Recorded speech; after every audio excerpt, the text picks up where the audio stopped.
베드로전서 5장 12절부터 끝절까지입니다.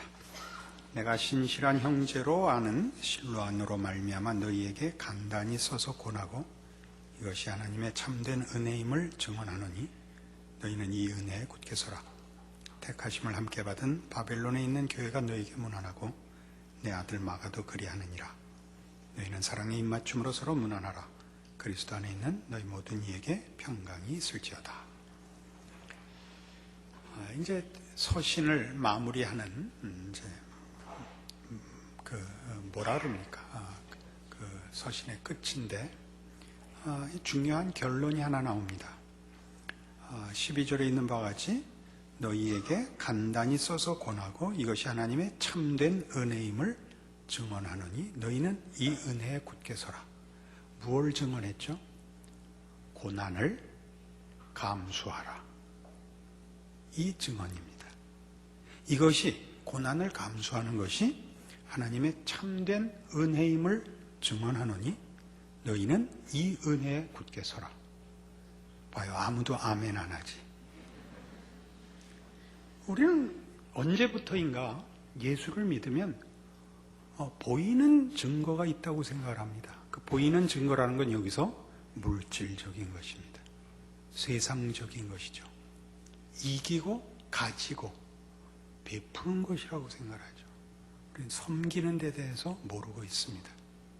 섬긴다는 것은 위치 자체가 아랫사람이 되는 것입니다.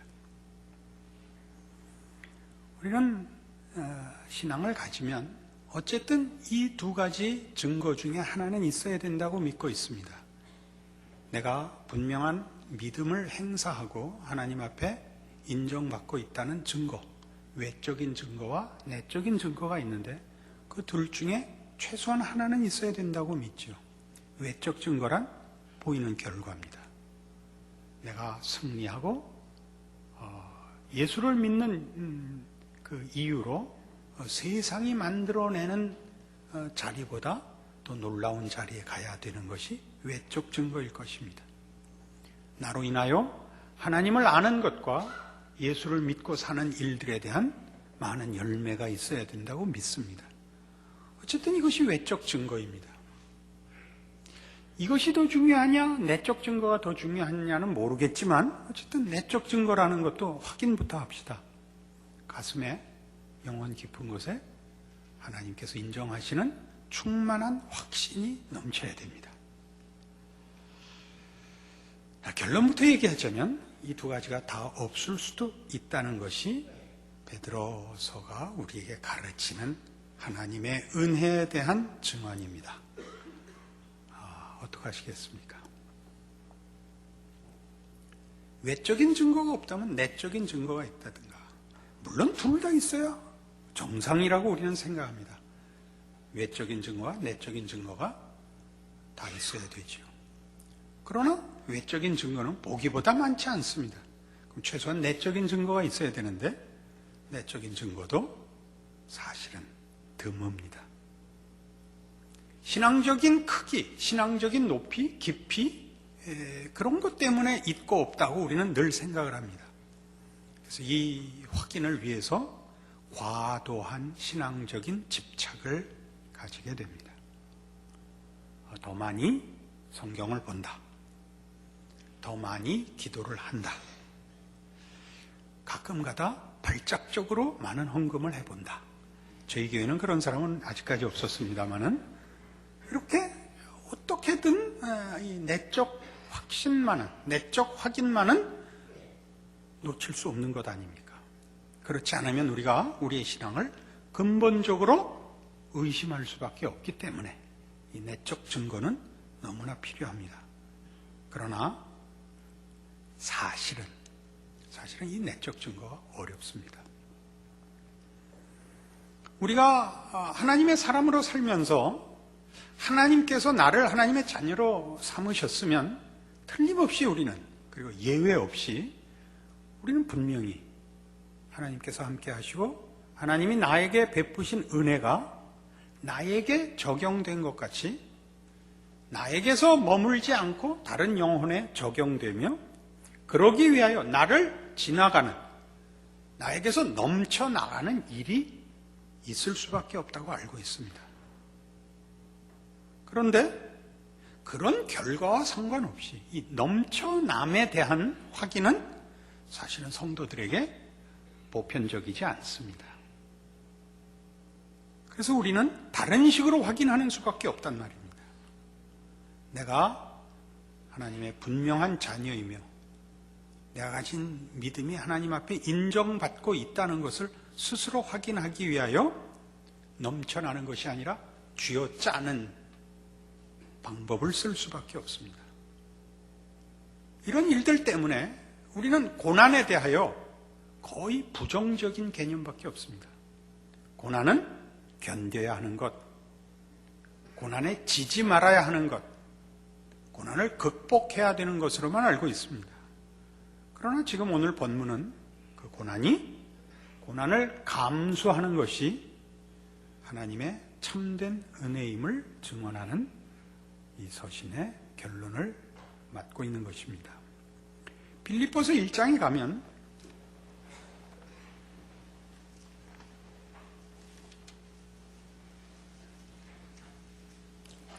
12절 이하에 이런 중요한 사도 바울의 그 자기 그 간증이 나옵니다.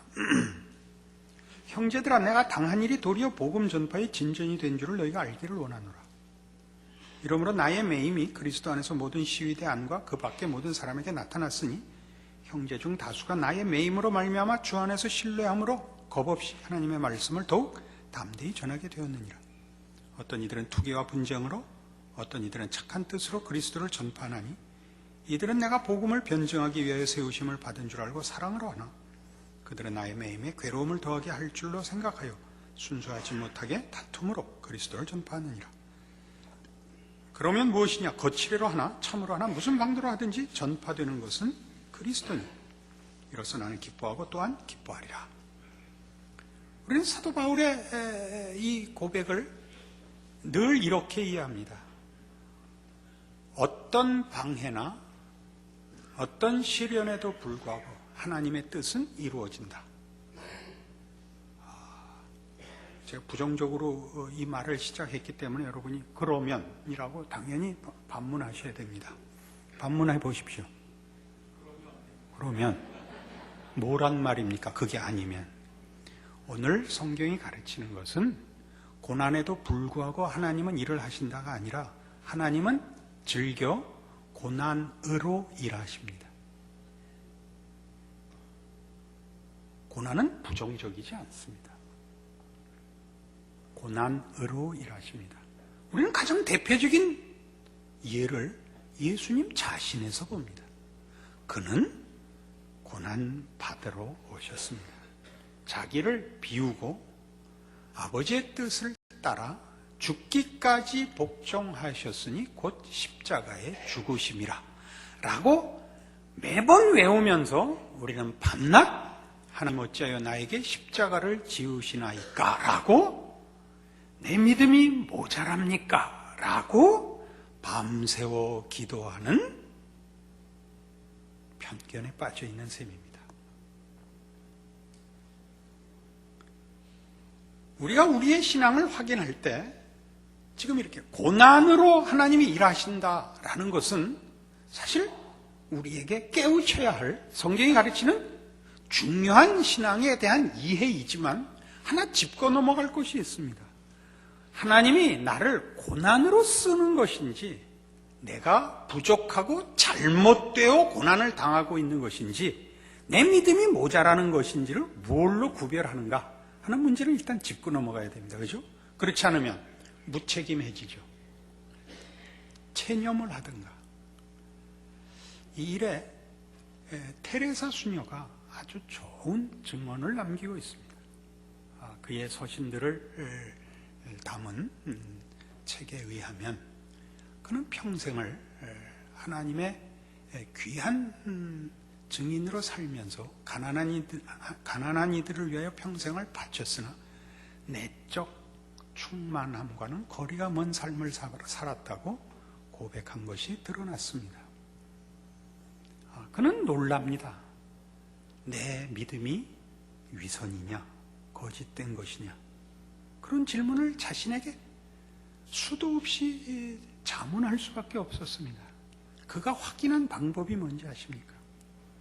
하나님은 내 기도에 귀도 기울이시지 않는 것 같고 주께서는 나로부터 멀리 떠나서 한 번도 찾아오시지 않는 것 같은 적막감과 외로움과 고통 속에 있을 때 내가 정말 신자가 맞냐? 내가 믿음으로 살고 있는 것이 맞냐? 그가 얻은 답은 하나입니다. 내 영혼에 끊임없는 하나님을 향한 갈망이 있다. 이것은 하나님의 사람이 아니고는 있을 수 없는 증상이라 라고 확인하는 것입니다.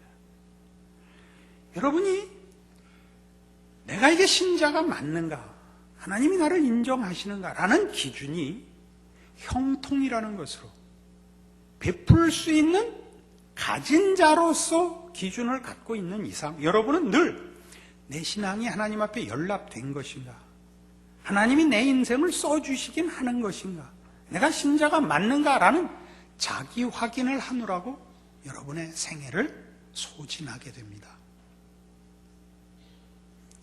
여러분이 사실 와서 설교를 제대로 듣고 가는 날이 있긴 있습니까?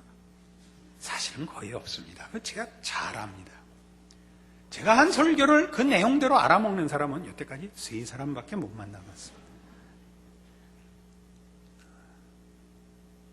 대부분 엉뚱한 소리를 합니다. 문제는 은혜를 받았다는 사실입니다.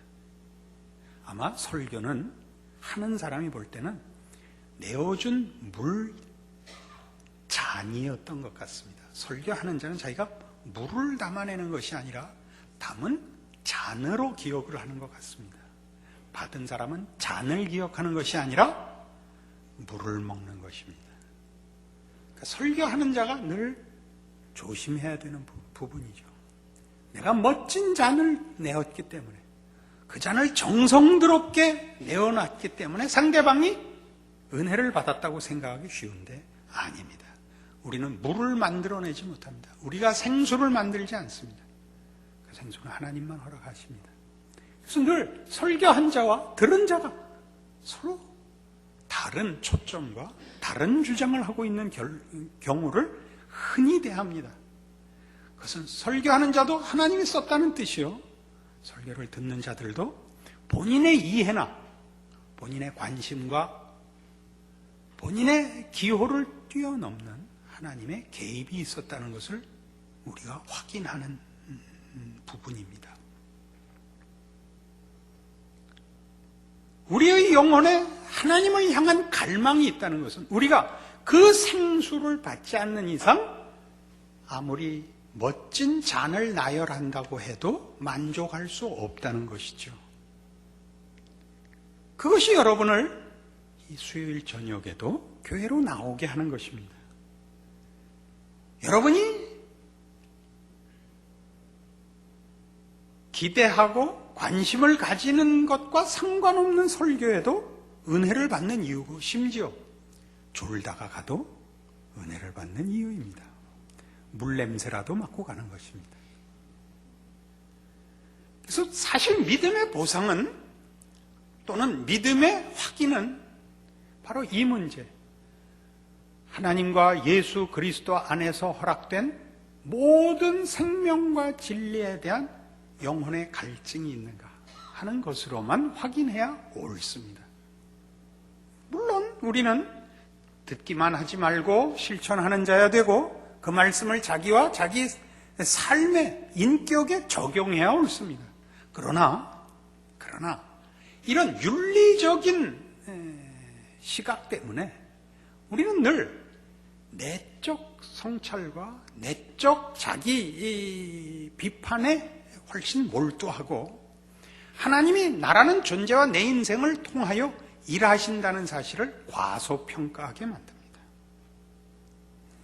과소평가하게 만든다는 게 무슨 뜻이냐면 이런 것입니다. 로마서 8장으로 가시면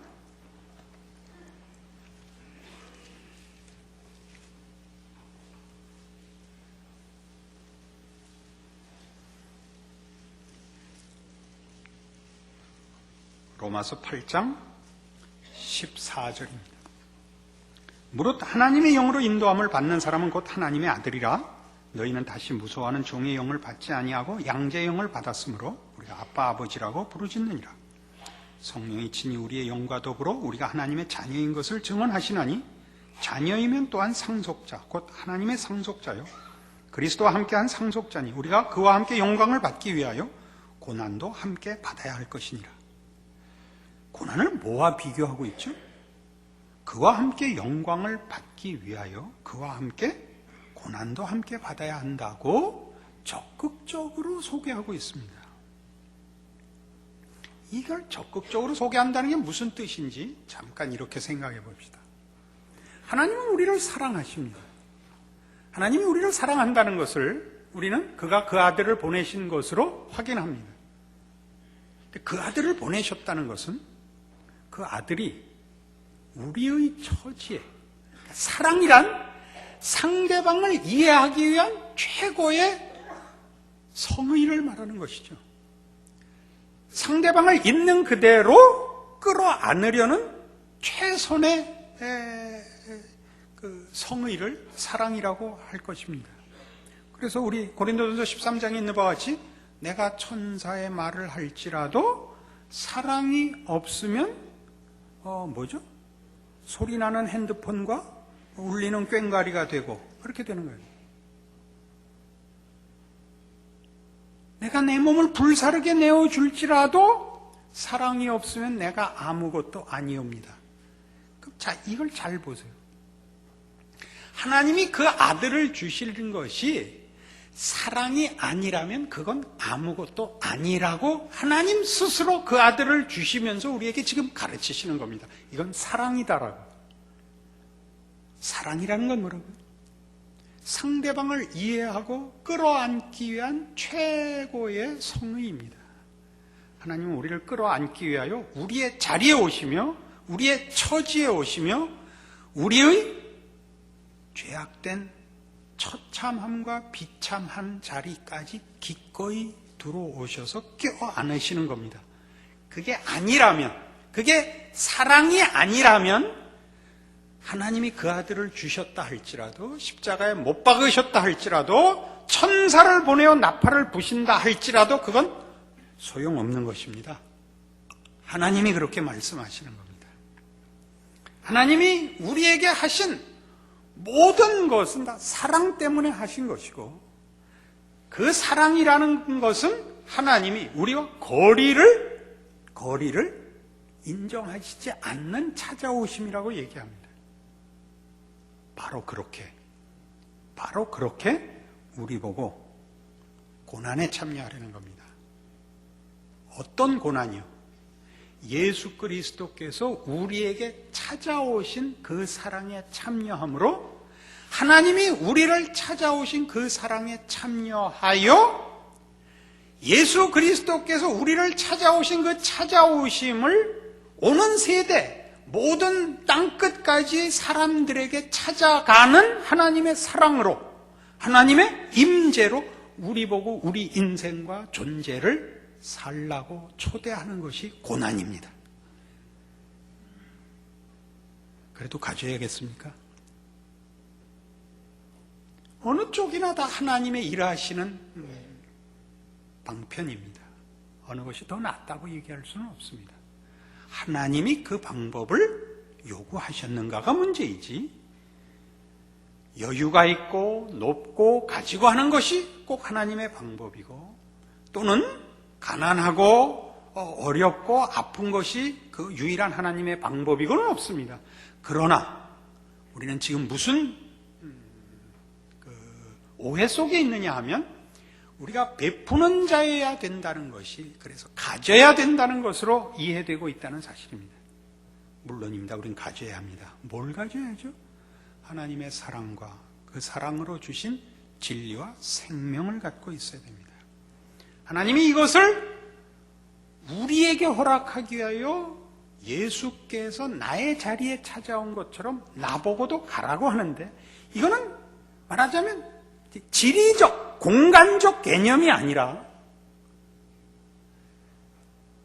우리로 하여금 모든 하나님을 모르는 영혼들이 처해 있는 처지를 의미하고 있는 것이다 하는 얘기입니다. 테레사 수녀가 한 번 더 인용을 합니다만, 가난한 이들을 돌보기로 하고 찾아다녔을 때 가장 놀란 것이 무엇이냐면, 그들이 물질로 가난한 것은 2차적인 고통이라는 것을 압니다. 1차적인 고통은 뭐냐? 인간으로서의 대접을 받지 못하는 그 비참함이 더 큰 고통이더라는 것입니다.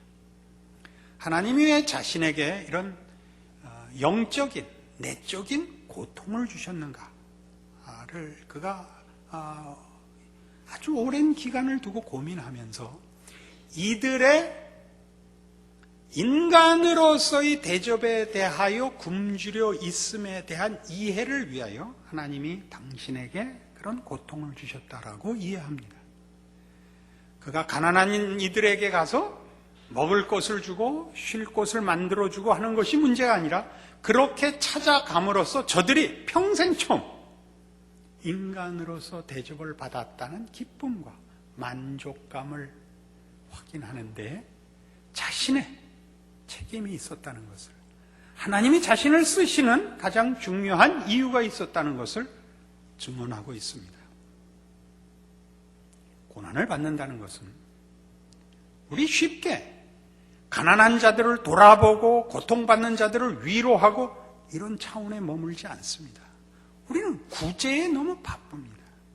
구제란 무슨 뜻이냐 하면, 보이는 물질로서의 가난과 고통이 문제가 아니라 영혼의 답을 갖지 않으면 사람에게는 다른 해답이 없다는 것을, 구제를 통하여 우리가 그들의 영혼을 두드리는 것이 기독교에서 말하는 구제입니다. 그러니까 구제라는 보이는 문제에 초점이 있는 것이 아니라, 구제를 하러 가는 자의 영혼의 넉넉함이 구제를 받는 자들에게 전달돼야 합니다. 그러기 위해서는 보다 중요한 것이 내가 가서 만나야 할 영혼들에게 어떤 영향을 미치느냐보다 우선해서 자신이 가난과 고난에 대여 영적인 넉넉함으로 하나님의 자녀로서 알게 된 영혼의 존귀함을 확보하고 있어야 됩니다. 이것이 없다면 그 고난은 아무 의미가 없습니다. 그건 빨리 헤쳐나와야 될 재앙에 불과할 뿐입니다. 여기가 신앙인들에게서 하나의 올무가 되어 있는 자리이죠. 교회에 와서도 덜 배웠거나 덜 가진 사람들은 이상하게 위축되어 있습니다. 아니면 너무 과장하든가. 거기에 우리가 영향을 받고 있죠. 가난함과 무식함을 영혼의 윤택함으로 감수하는 실력이 우리는 설명되어 있지도 않고 이해되어 있지도 않고 성경적으로 서로 격려되어 있지도 않습니다. 이 부분을 확보하셔야 됩니다. 세상을 사는 방법과 신앙인의 사는 방법이 경쟁이고 우월감이라는 목표를 향한 싸움에 불과하다면 거기에 어떤 영혼도 감동할 자가 없습니다. 어느 교회든지 신앙 공동체에서 가장 우선시돼야 하고 서로 목적해야 되는 것은 이겁니다. 예수 그리스도 안에서 하나님의 사랑으로 확인된 영혼의 만족함이 이 세상을 살아나가는 동안 어떠한 형편에든지 하나님과의 관계의 온전함으로 인하여 모든 것을 넉넉히 견뎌내는 모습일 것입니다. 그것이 예수님의 생애였고 우리 모두에게 요구되는 하나님의 은혜입니다. 우리는 하나님의 영광된 하나님의 찾아가심과 간섭하심과 사랑을 베푸시는 그 일에, 이 영광된 일에 주님을 통하여 찾아오신 고난과 순환의 생애를 기꺼이 우리를 위하여 감수하신 모습 속에 초청받고 있습니다. 그러겠다고 아멘 하십시오. 여러분의 삶을 세상의 것을 가지고 욕심내는 것이 아니라, 물론 성실히 살아야 됩니다. 최선을 다해야 됩니다.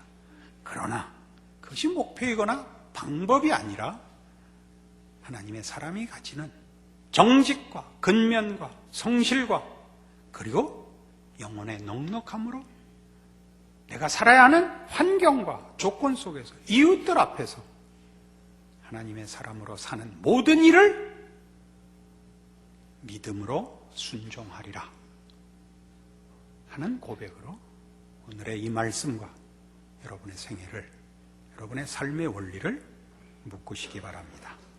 기도하십시다. 하나님 아버지, 은혜를 감사합니다. 생각해보면 하나님의 자녀가 된 이상 우리에게 겁날 것은 없습니다. 우리가 겁내야 하는 것이 있다면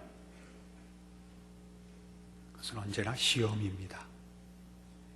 세상의 유혹과 거짓 앞에 속지 않아야 될 것입니다.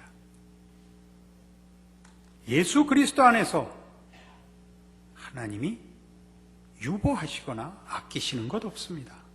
그 아들을 주시니까 그 아들과 함께 모든 것을 은사로 주지 아니하시겠느냐? 그 말씀은 언제나 우리의 자랑이며 우리의 신앙 고백의 근거이며 하나님이 그 아들을 보내서 확인시킨 우리 하나님의 거룩하심입니다. 그래서 우리도 우리 자신과 우리 생애를 주의 손안에 맡기기로 합니다. 어떤 인생을 살고 어떤 모습으로 살든지 거기서 바로 하나님의 자녀만이 가지는 거룩함과 진실함과 생명으로 살아 내가 서 있고 내가 사는 인생에는 하나님의 어떠하심이 드러나도록 충성하리라 약속하는 이 말씀 되게 하여 주시옵소서. 예수님 이름으로 기도합니다.